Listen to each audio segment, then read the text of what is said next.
Coming up on Arirang News. A possible meeting between President Yoon and Japanese Prime Minister Fumio Kishida could be arranged following South Korea's decision of compensating wartime forced labor victims with its own fund.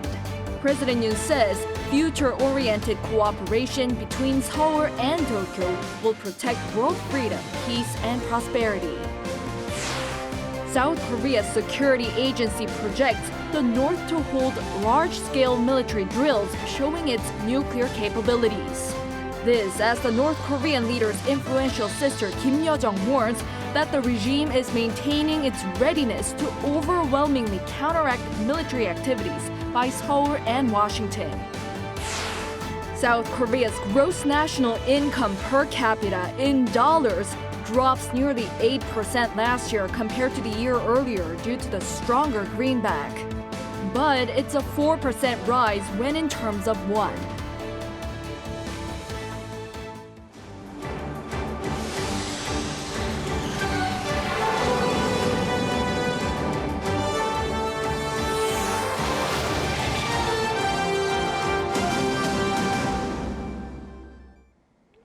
Good evening. It's 9 p.m. here in South Korea.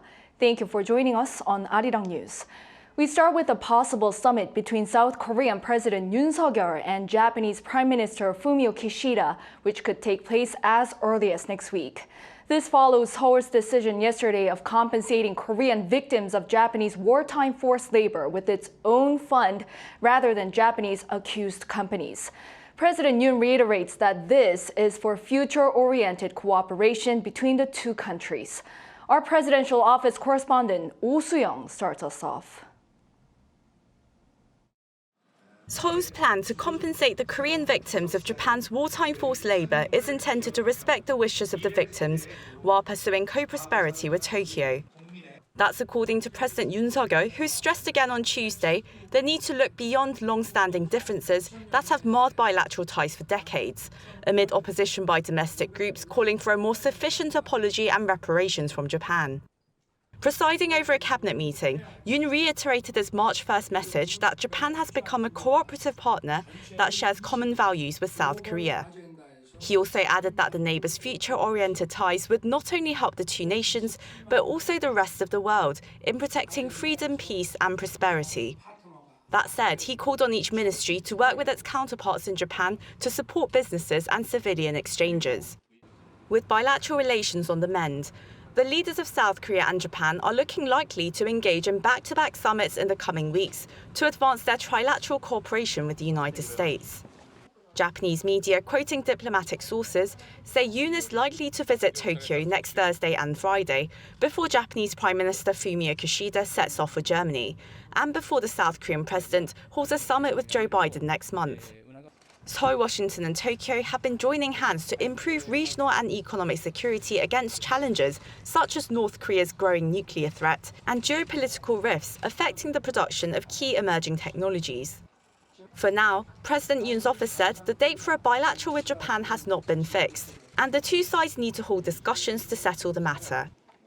Given the mood of rapprochement between Seoul and Tokyo, observers will closely watch whether Kishida will invite South Korea to the Group of Seven meeting taking place in Hiroshima in May, as well as the possibility of a trilateral summit that month with President Biden. Oh Soo-young, Arirang News.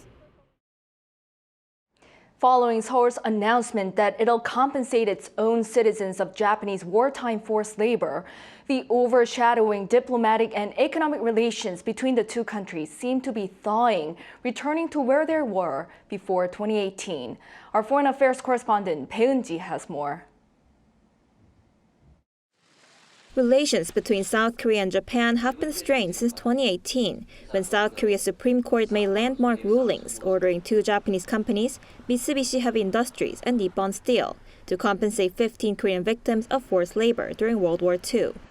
In protest, the Japanese government imposed export restrictions against South Korea in 2019, which worsened bilateral relations.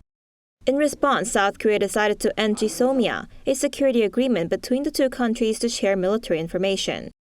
With the Yoon administration's plan to compensate the forced labor victims, the two countries will be working on ways to restore ties to where they were before 2018. starting with President Yoon Suk-yeol's possible visit to Japan later this month. Foreign Minister Park Jin had said Monday that cooperation between South Korea and Japan is crucial in fields including economy and security to tackle global risks.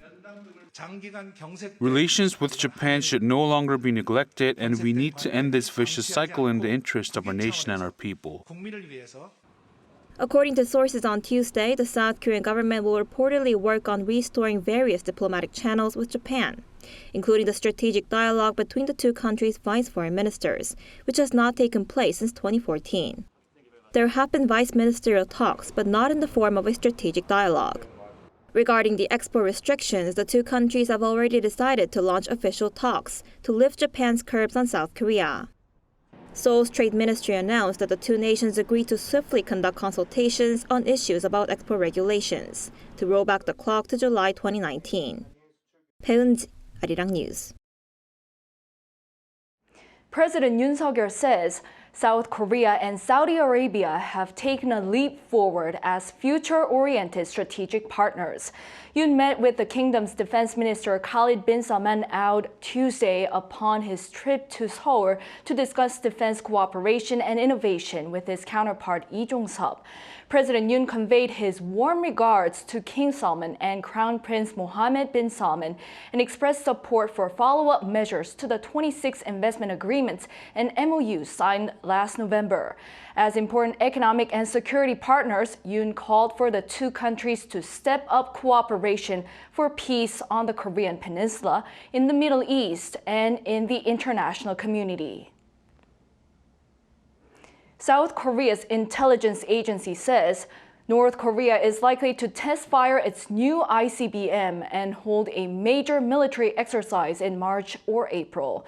This is when South Korea and the U.S. will be conducting joint drills and when a Seoul-Washington summit is scheduled to go ahead. Choi Min-jung reports. South Korea's National Intelligence Service forecasts that North Korea may soon conduct large-scale military drills, including the test launch of a new type of intercontinental ballistic missile. There is a possibility that North Korea will conduct large-scale exercises combining nuclear and conventional weapons in March or April, which is when the Seoul-Washington joint drills and summit are taking place. The NIS said the regime is likely to fire a solid-fuel ICBM and launch a reconnaissance satellite in April, following North Korean leader Kim Jong-un's orders. The possibility of Pyongyang launching an ICBM at a normal trajectory cannot be ruled out either, following Kim Yo-jong's recent warnings. The agency also addressed Kim's children. The leader's first child is believed to be a son, and he reportedly has a third child whose gender is unknown. There has been speculation that his daughter Kim Joo-ae is being lined up to be the next leader following multiple public appearances, but the agency said the reason behind the daughter's frequent exposure is Kim's desire to prove the legitimacy of Pyongyang's four-generation succession. On the regime's food situation, the NIS attributed its grain policy, distribution problems, and COVID-19 to the crisis. However, the agency added that it is not severe enough to be considered a threat. North Korea is reportedly facing an annual rice shortage of 800,000 tons. Choi Min-jung, Arirang News. North Korean leader's influential sister Kim Yo-jong repeats threats for a joint response by Seoul and Washington. She warns the regime will take quick, overwhelming action if the allies ramp up their joint military drills. Defense Ministry correspondent Kim Hyun-sung has more. A fresh warning from North Korea. The leader's powerful sister, Kim Yo-jong, on Tuesday morning threatened to take quick, overwhelming action in response to the continued joint drills between South Korea and the U.S., according to the North state media Korea Central News Agency. The South's Joint Chiefs of Staff responded with no further comment other than the military is standing guard. South Korea's and the U.S. intelligence are working closely together to keep a close eye on North Korea's movements, and our military is keeping its guard up. Kim's warning shortly follows the joint drill on Monday, where the U.S. deployed a nuclear-capable long-range bomber, B-52H, to the Korean Peninsula. The B-52H flew in formation over the country's west coast, along with the South Korean aircraft F-15K and KF-16. The air forces are getting ready for the upcoming Freedom Shield next week, the largest joint drill in 5 years. Pyongyang seems uneasy about this display of strong Seoul-Washington ties. Kim Yo-jong said that the North is closely watching every move and blamed the allies for the growing tensions. One expert says these words could soon amount to future actions. Well, one of the responses that we can think about by the North Korea is to launch another round of ICBMs. And also, we should not exclude the possibility of the seventh nuclear test. Kim did hint that the North could fire more missiles into the Pacific Ocean, and should the U.S. intercept them, the regime will see it as a declaration of war. Meanwhile, the Allies conducted another round of air drills on Tuesday.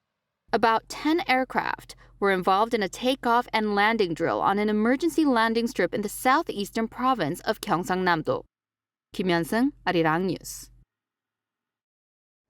On the economic front, Korea's gross national income per capita in dollars fell about 8% last year compared to the previous year amid the stronger greenback. But when measured by the Korean won, it was up over 4%. Our Moon Hae-ryun reports.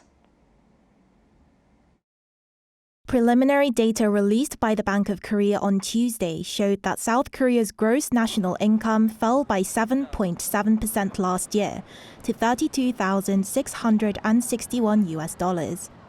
The decline was largely due to the weakening won against the greenback, as measurements by the Korean won showed a 4.3% increase in GNI per capita in 2021. It is down 7.7% from 2021 due to the unusual rise in the $1 exchange rate. The $1 exchange rate rose from 12.9% from 1,144 won to 1,292 won on average. Meanwhile, gross domestic product, which doesn't include overseas earnings, increased by 2.6% on year. The data is unchanged from the central bank's earlier estimate in January. This marks the slowest growth since 2020, when the economy was heavily impacted by the COVID-19 pandemic. The stunted growth was attributed to the sharp decline in exports, showing a growth of 3.2% on year in contrast with the 10.8% increase the year before. Data for the fourth quarter was particularly poor. GDP fell by 0.4% compared with the previous quarter, and exports fell by 3.4% on year. Production also declined significantly on quarter due to decreased production in the chemical, computer, and electronic sectors. Moon Hae-ryun, Arirang News. Here in Korea, private education spending reached a record high last year. It was largely because of the COVID impact, as more parents were edgy about their children's schoolwork during the pandemic. Our Lee Soo-jin tells us more. Parents in South Korea are relying on private education more than ever. Data from Statistics Korea on Tuesday shows that spending on private education by elementary, middle, and high school students last year rose nearly 11% on year to 26 trillion won, or around $20 billion at the current exchange rate. The Korean won figure is the highest on record since data was first compiled in 2007. That's despite the number of students dropping 0.9% in a single year to 5.28 million in 2022. More than 78% of elementary, middle, and high school students partook in private education, up 2.8% from 2021, recording another record high. Data also shows that 7.2 hours were spent in private education sessions each week last year, up 30 minutes from 2021. The average monthly spending on private education stood at around $315.6, up nearly 12% from a year earlier. The agency attributed the surge to parents worried about their children falling behind academically due to pandemic-related disruptions. Parents are still anxious about the possibility of their children in first, second, and especially in third grade experiencing learning deficits due to the pandemic. By subject, money spent on English was the highest, followed by math and Korean. The subject that saw the biggest on-year growth in spending was Korean, with 13% reflecting parents' concerns about their children's language development being impaired by mask wearing during the pandemic. Meanwhile, the Ministry of Education said that it will announce measures to address rising private education expenditure for the first time in 9 years during the first half of the year. 이수진, Arirang News. A race to take over SM Entertainment heats up. South Korean IT giant Kakao tenders offer, hoping to gain a 35% stake in SM and become the largest shareholder in its fight against BTS's label, HYBE. Kim Jong-sil has the details. A battle between Kakao and HYBE may have begun. Kakao Corporation and its entertainment unit, Kakao Entertainment, have launched a bid to increase their stake in K-pop label SM Entertainment by 35%. Details of the plan came to light through a regulatory filing by Kakao on Tuesday. According to the document, Kakao Corporation and its subsidiary are making an offer totaling almost $1 billion during the tender offer period from Tuesday until March 26th. Kakao called the decision something that will strengthen its strategic partnership with SM. The bid price is 150,000 Korean won, or about $115 per share, 25% higher than HYBE's proposed 120,000 Korean won per share, which was made last month. HYBE, the label behind BTS, only managed to acquire 0.98% of SM through a tender offer in February, only a small fraction of their 25% goal, opening the door to a bidding war. That brought HYBE's SM holdings to 15.78% with an additional 3.65% of voting rights handed over by SM's founder Lee Soo-man. Kakao already owns a 4.9% stake in SM, and if the deal goes through, it will become SM's largest shareholder, bolstering SM's efforts to prevent HYBE from taking control of its rival K-pop label. Experts say there's still a chance that HYBE will launch another tender offer to counter Kakao's bid. Kim Jong-sil, Arirang News. Also on the entertainment front, exports of K-pop albums posted a fresh high last year amid a fan culture that places emphasis on fervent collection. Yoon has more on this phenomenon. Long lines at the department store as shoppers wait for the doors to open, and it's not for a big discount offer. These are fans of K-pop waiting to purchase the latest goods and music items from their favorite groups. From CD albums to posters, photo cards, and keychains, freshly stocked items sell out very quickly. Different versions of photo cards included with the album. I think there's fun in collecting these various photo cards. K-pop in general is much more interesting than a lot of the K-pop or music in America, just because there's more stuff going on. We don't have stuff like this in America. Along with the growing number of global fans of K-pop, the demand for their albums has also increased. Export sales for albums reached a record high in 2022. Exports have been steadily rising over the past 5 years, with sales reaching a new peak of over $233 million last year. By country, the top 3 markets for album sales are Japan, China, and the U.S. And 7 of the top 10 selling CD albums of 2022 in the U.S. were from K-pop groups. This success is driven by a fandom culture that features a desire for collecting. Fans purchase these CD albums not only for the purpose of listening to the music, but to further immerse themselves in their fandom by adding to their collection. Experts in consumer science call this digging consumption. Whether it's a hobby or personal preference, making the effort to collect certain items makes a person more inclined to immerse themselves in it. A trait of the millennials and Gen Zs is getting a sense of satisfaction from immersive experiences, and that includes the habit of collecting. And this seems to be one of the biggest driving forces behind the fast-growing success of the K-pop content industry. Yoon, Arirang News. Leading skaters from around the globe will be competing at full speed in Seoul starting this Friday. This as South Korea, for the first time in 7 years, hosts the ISU World Short Track Speed Skating Championships. As the event is just around the corner, athletes are doing all they can to ensure they perform their best. Today, our Song Yujin listened to what Team Korea had to say.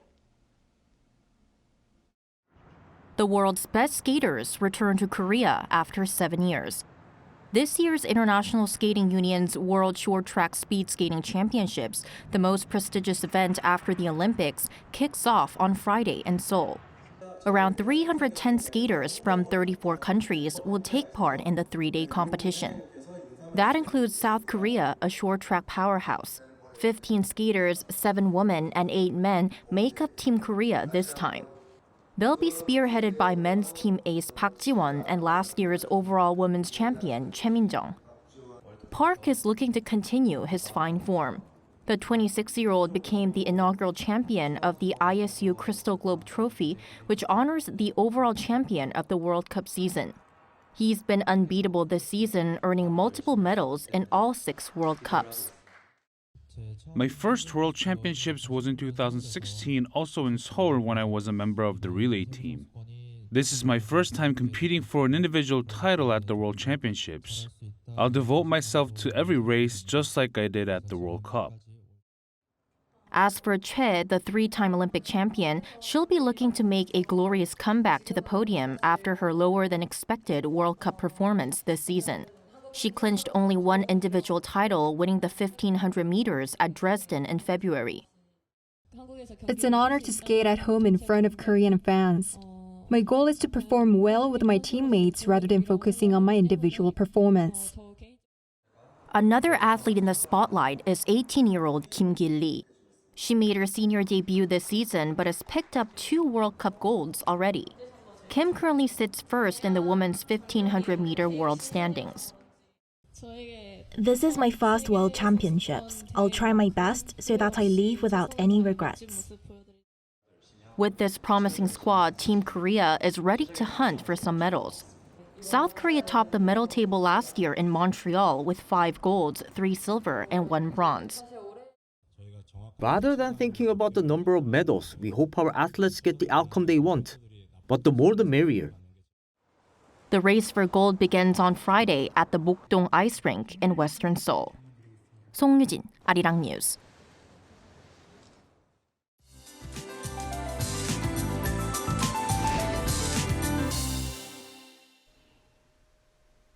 The warming trend will continue tomorrow across South Korea. Maximum temperatures will significantly exceed the seasonal average by about 10 degrees or more.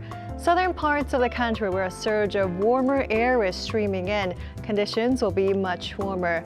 For Uiseong, highs will be topping out at 24 degrees Celsius, which is what we normally see in mid-spring. As much as daytime conditions are warming up, do expect wide temperature gaps.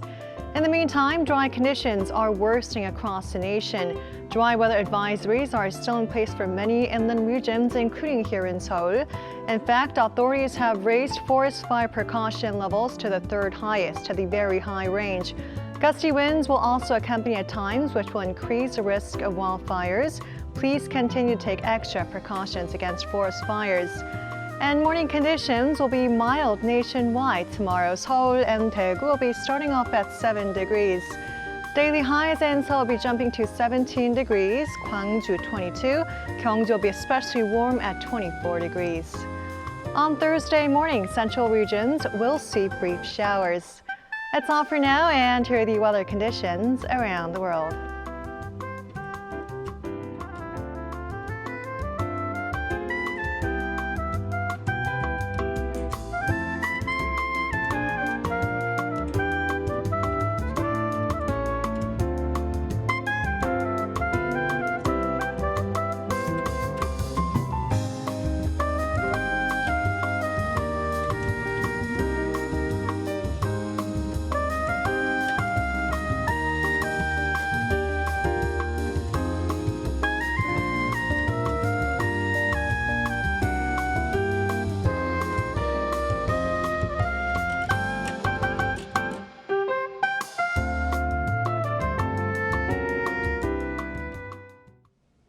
That is all for today's newscast. Thank you for watching. We'll be back with the most up-to-date news tomorrow.